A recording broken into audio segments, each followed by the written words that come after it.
તલની ચીકી બનાવવા માટે થઈને આપણે એક કઢાઈ મૂકીશું। હવે તેમાં આપણે સફેદ તલ એક બાઉલ એડ કરીશું। આને આપણે શેકવાના રહેશે। ધીમા ગેસ ઉપર આ તલને આપણે શેકવાના રહેશે। અપ્રોક્સ 2 થી 3 મિનિટ જેટલું આ તલને શેકાતા થશે। 2 થી 3 મિનિટ પછી આપણા જે તલ શેકાઈ જાય તે પછી તેને હવે આપણે એક ડીશમાં લઈ લઈશું। આ બધા શેકેલા તલને આપણે એક ડીશમાં લઈ લેવાના રહેશે। તે પછી 1 ચમચી ઘી એડ કરવાનું રહેશે। તે પછી તેમાં 1 બાઉલ ઝીણો સમારેલો ગોળ એડ કરવાનો રહેશે। હવે આપણે આ ગોળનો પાયો બનાવવાનો રહેશે। તેને હલાવતા રહેવાનું રહેશે।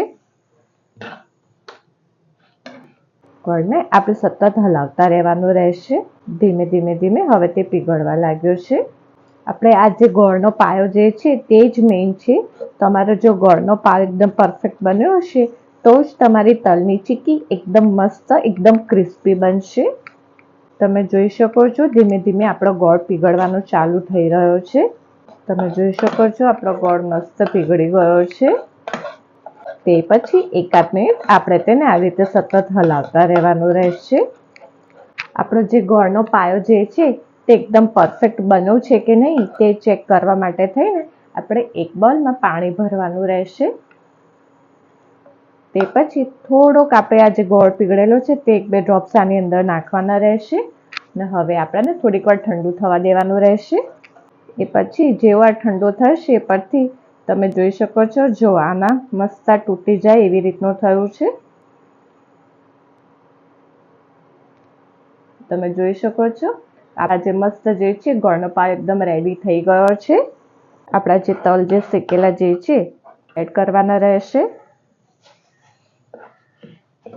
આ ડ્યુરેશનમાં ગેસ તમારે બંધ રાખવાનો રહેશે। તે વાતનું ખાસ ધ્યાન રાખવાનું રહેશે। ને હવે આપણે આને ડાયરેક્ટ પ્લેટફોર્મ ઉપર જ પાથરીશું। પછી આપણે આ જે ગરમ જે તલ જે છે તે એડ કરી દેવાના રહેશે।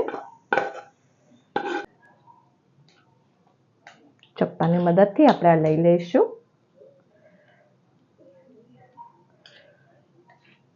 પછી આપણે એક વાટકીને ઘીવારી કરી દીધેલ છે તેનાથી તેને ફેરવી દઈશું।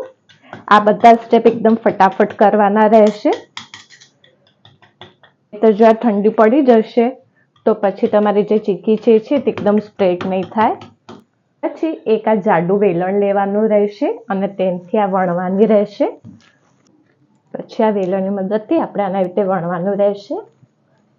તમારે આનાથી જેટલી પતલી કરવી હોય એટલી કરી શકો છો પતલી। આ બધા જ સ્ટેપ એકદમ ગરમમાં જ કરવાના રહેશે।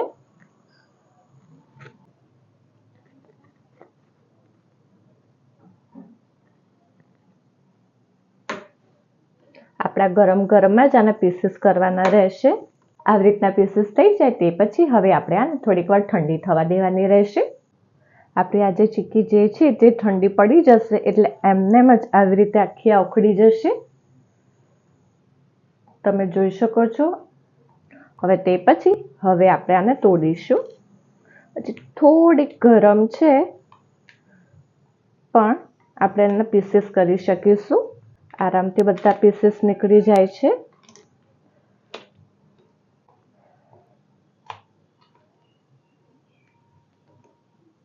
થોડીક હજી ઠંડી થવા દઈશું જેથી ફટાફટ નીકળી જાય। આવી જ રીતના બધા પીસીસ કાઢવાના રહેશે। તમે જોઈ શકો છો કેટલા મસ્ત પીસીસ થઈ ગયા છે। જેમાં ઠંડી પડશે તેમ જ એના પીસીસ આવી રીતે નીકળશે। તમે જોઈ શકો છો કેટલી મસ્ત દેખાય છે। ટેસ્ટમાં પણ તેટલી જ મસ્ત છે। ફ્રેન્ડ્સ તો છે ને એકદમ ઇઝી તલની ચીકી બનાવવી।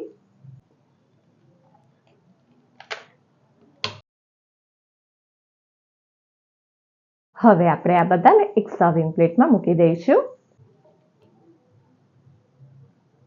ફ્રેન્ડ્સ તમે જોઈ શકો છો ને કેટલી મસ્ત બની છે તે। ટેસ્ટમાં પણ તેટલી જ મસ્ત છે। ફ્રેન્ડ્સ તો આપણી એકદમ ટેસ્ટી અને બહાર દુકાનમાં મળે તેવી તલની ચીકી રેડી છે। તમે જોઈ શકો છો કેટલી મસ્ત બની છે તે। ટેસ્ટમાં પણ તેટલી જ મસ્ત છે। તમે આ રેસીપીથી તલની ચીક્કી બનાવશો તો એકદમ બહાર દુકાનમાં મળે તેવી રીતની બનશે. હું તમને એક તોડીને બતાવું છું. તમે જોઈ શકો છો કેટલી મસ્ત બની છે તે. આ રેસીપી તમે જરૂરથી ટ્રાય કરજો અને આ રેસીપી તમને કેવી લાગી એ મારા વિડીયોના કમેન્ટ સેક્શનમાં જરૂરથી કમેન્ટ કરજો. ફ્રેન્ડ્સ, જો તમને આ વિડીયો પસંદ આવ્યો હોય તો સબસ્ક્રાઇબની જોડે બેલ આઇકોન ઉપર ઓલ બટન દબાવજો, જેથી મારા બધા નવા વિડીયો તમને મળતા રહે.